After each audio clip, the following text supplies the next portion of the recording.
ചലനങ്ങൾക്ക് ഉദാഹരണങ്ങളായത്. സമുദ്രജല പ്രവാഹങ്ങൾ, തിരമാലകൾ. സമുദ്രജലത്തിന്റെ ഭൗതിക സവിശേഷതകളായ താപം, ലവണത്വം, സാന്ദ്രത എന്നീ ഘടകങ്ങൾക്കൊപ്പം കാറ്റ്, സൂര്യചന്ദ്രന്മാരുടെ സ്വാധീനം തുടങ്ങിയ ബാഹ്യബലങ്ങൾക്കും സമുദ്രജല ചലനങ്ങൾക്ക് കാരണമാകാറുണ്ട്. ലംബദിശയിലും തിരശ്ചീന ദിശയിലും സമുദ്രജലം ചലിക്കുന്നു. ലംബചലനം എന്നതുകൊണ്ട് വേലികളെയാണ് സൂചിപ്പിക്കുന്നത്. സമുദ്രജലം വൻതോതിൽ നിശ്ചിത ദിശയിലേക്ക് തുടർച്ചയായി ഒഴുകുന്ന പ്രതിഭാസമാണ് സമുദ്രജല പ്രവാഹങ്ങൾ. സമുദ്രജല ഉപരിതലത്തിലുണ്ടാകുന്ന നിമ്നോന്മുഖികളാണ് തിരമാലകൾ. സമുദ്രജല പ്രവാഹങ്ങളിൽ സമുദ്രജലം മുന്നോട്ട് ചലിച്ച് നീങ്ങുന്നു. എന്നാൽ തിരമാലകളിൽ ജലം ആപേക്ഷികമായി ചലിക്കുന്നില്ല, മറിച്ച് തരംഗങ്ങൾ ചലിക്കുന്നതായി ദൃശ്യമാകുന്നു. സമുദ്രത്തിന്റെ അടിത്തട്ടിൽ നിന്ന് പുറത്തേക്ക് ശീതജലം ഉയരുന്നതും ഉപരിതലത്തിലെ ജലം അടിയിലേക്ക് താഴ്ന്നിറങ്ങുന്നതും ലംബദിശയിലുള്ള സമുദ്രജല ചലനങ്ങളിൽപ്പെടുന്നു. തീരത്തോടടുക്കുമ്പോൾ തിരമാലകളുടെ വേഗം കുറയാൻ കാരണമെന്ത്? ചലനാത്മകമായ ജലത്തിനും കടൽത്തറയ്ക്കും ഇടയിലുണ്ടാകുന്ന ഘർഷണം. ജലത്തിന്റെ ചലനമല്ല തിരമാലകൾ, മറിച്ച് സമുദ്രോപരിതലത്തിലൂടെ ചലിച്ചു നീങ്ങുന്ന ഊർജപ്രവാഹമാണ്. ഓരോ തിരയും കടന്നുപോകുമ്പോൾ ജലം ചെറുവൃത്താകൃതിയിൽ ചലിക്കുന്നു. കാറ്റിൽ നിന്ന് ഊർജം ഉൾക്കൊണ്ട് സമുദ്രത്തിലൂടെ ചലിക്കുന്ന തിരകൾ തീരരേഖയിലെത്തുമ്പോൾ ഊർജത്തെ സ്വതന്ത്രമാക്കുന്നു. ഉപരിതലത്തിലുണ്ടാകുന്ന ഈ ചലനം നിശ്ചലമായ അഗാധ സമുദ്രജലത്തെ ബാധിക്കുന്നില്ല. ജലത്തിന്റെ ആഴം തിരാദൈർഘ്യത്തിന്റെ പകുതിയും താഴെയാകുന്ന സാഹചര്യത്തിൽ തിര മുറിയുന്നു. വലിയ തിരമാലകൾ രൂപപ്പെടുന്നത് പുറംകടലിലാണ്. കാറ്റിൽ നിന്ന് കൂടുതൽ ഊർജം ഉൾക്കൊള്ളുന്നതോടെ തിരമാലയുടെ വലിപ്പവും കൂടുന്നു. തിരമാലകളേറെയും രൂപപ്പെടുന്നത് ജലോപരിതലത്തിൽ തട്ടി വീശുന്ന കാറ്റിന്റെ പ്രഭാവത്താലാണ്. രണ്ടോ അതിൽ താഴെയോ നോട്ട് വേഗമുള്ള ഇളം കാറ്റ് നിശ്ചലമായ ജലോപരിതലത്തിൽ വീശിയാൽ ചെറിയ ഓളങ്ങൾ സൃഷ്ടിക്കപ്പെടും. കാറ്റിന്റെ വേഗം വർദ്ധിക്കുന്നതിനനുസരിച്ച് തിരമാലയുടെ വലിപ്പവും കൂടുന്നു. തിര മുറിയുമ്പോൾ ഉപരിതലത്തിൽ വെളുത്ത നുര കാണപ്പെടുന്നു. ഒരു തിരയുടെ ഉയരം നിർണയിക്കുന്ന പ്രധാന ഘടകം ഏതാണ്? കാറ്റിന്റെ ശക്തി. സാധാരണമായി ഉയരം കൂടിയ തിരമാലകൾ പ്രാദേശിക കാറ്റുകളിൽ നിന്ന് രൂപം കൊള്ളുന്നവയാണ്. എന്നാൽ സാവധാനത്തിലും സ്ഥിര സ്വഭാവത്തിലും കാണുന്ന തിരമാലകൾ വിദൂര സ്ഥലങ്ങളിൽ രൂപപ്പെടുന്നു. വിപരീത അർദ്ധഗോളങ്ങളിൽ നിന്നാകും സാധ്യത.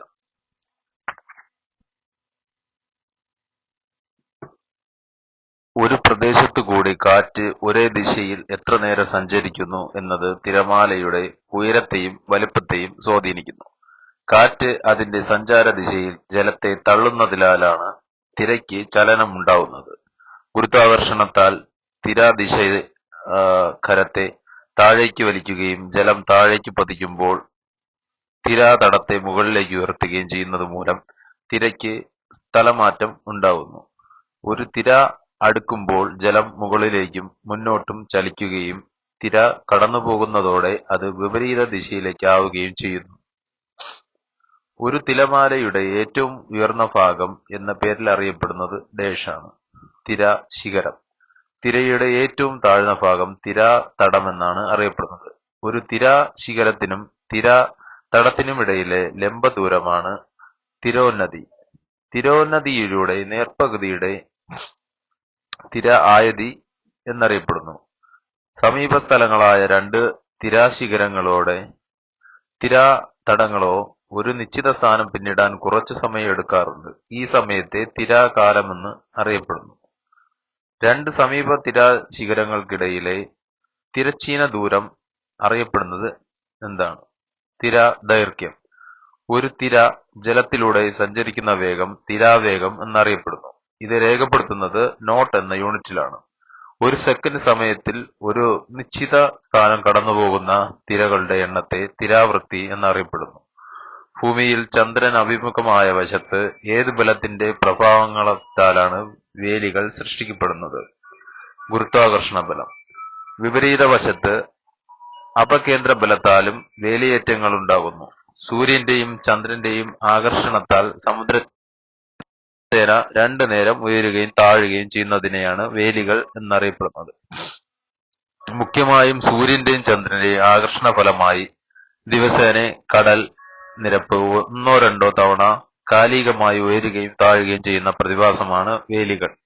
എന്നാൽ കാലാവസ്ഥാ നിയന്ത്രിതമായി കാറ്റുകളും അന്തരീക്ഷങ്ങളിലെ മാറ്റങ്ങളും ഉണ്ടാക്കുന്ന ഇത്തരം ചലനങ്ങൾക്ക് സർജസ് എന്നും പേരുണ്ട്.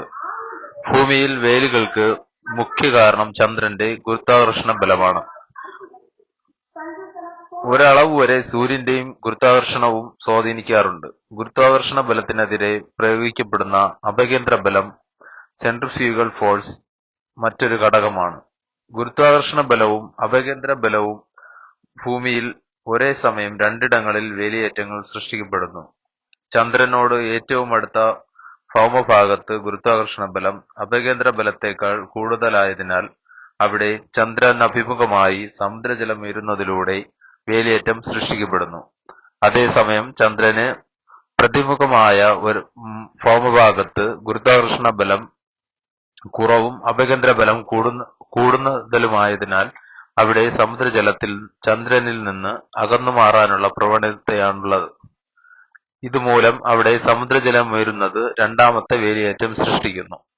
ഭൂമുഖത്ത് തിരശ്ചീന തലത്തിലുള്ള വേലിയേറ്റ ബലങ്ങൾക്കാണ് ലംബദിശയിലുള്ള വേലിയേറ്റ ബലങ്ങളേക്കാൾ പ്രധാനം.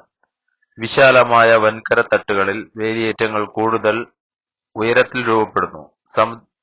സമുദ്രാന്തർ പർവ്വത തിരകളെ തട്ടിയുള്ള വേലിയേറ്റങ്ങൾക്ക് പൊതുവെ ഉയരം കുറവാണ്. തീരരേഖയോട് ചേർന്നുള്ള ഉൾക്കടലുകളുടെ ആകൃതിയും അഴിമുഖങ്ങളും വേലിയേറ്റങ്ങളുടെ വലിപ്പത്തെ സ്വാധീനിക്കുന്ന മറ്റ് ഘടകങ്ങളാണ്. ഫണലിന്റെ ആകൃതിയിലുള്ള ഉൾക്കടലുകളിൽ വേലിയേറ്റ വ്യാപ്തിയുടെ തോത് കൂടുതലായിരിക്കും.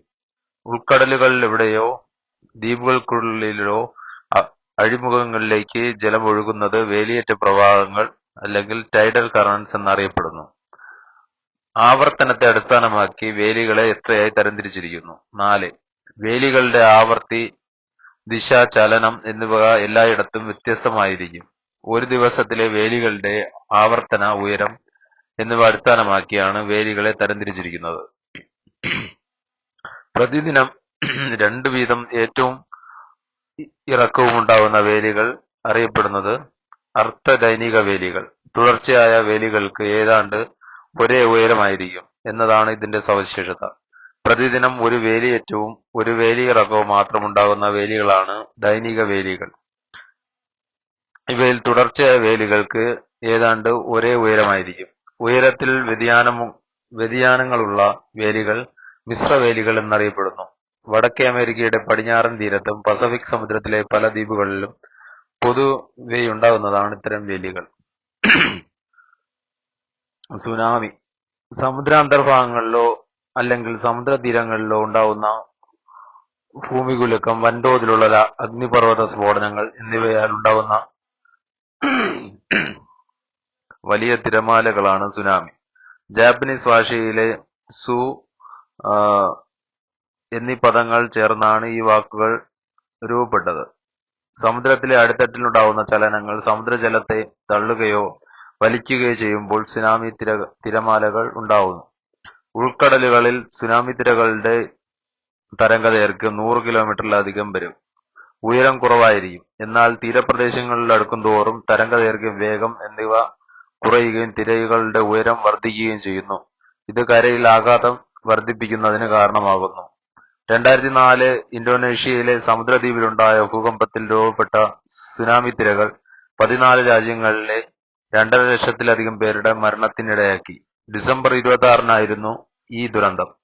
ഇന്ത്യ, ശ്രീലങ്ക, മാലദ്വീപ് ഉൾപ്പെടെ ഒട്ടേറെ രാജ്യങ്ങളിലെ ഇത് സാരമായി ബാധിച്ചു. കേരളത്തിൽ 236 പേർക്കാണ് ജീവൻ നഷ്ടമായത്. ഈ ദുരന്തത്തിന്റെ പശ്ചാത്തലത്തിൽ സുസ്ഥിരമായ സമുദ്ര നിരീക്ഷണത്തിനായി 2007 Indian national centre for ocean information service എന്ന സ്ഥാപനം പ്രവർത്തനം ആരംഭിച്ചു. ഹൈദരാബാദിലാണ് ഇതിന്റെ ആസ്ഥാനം.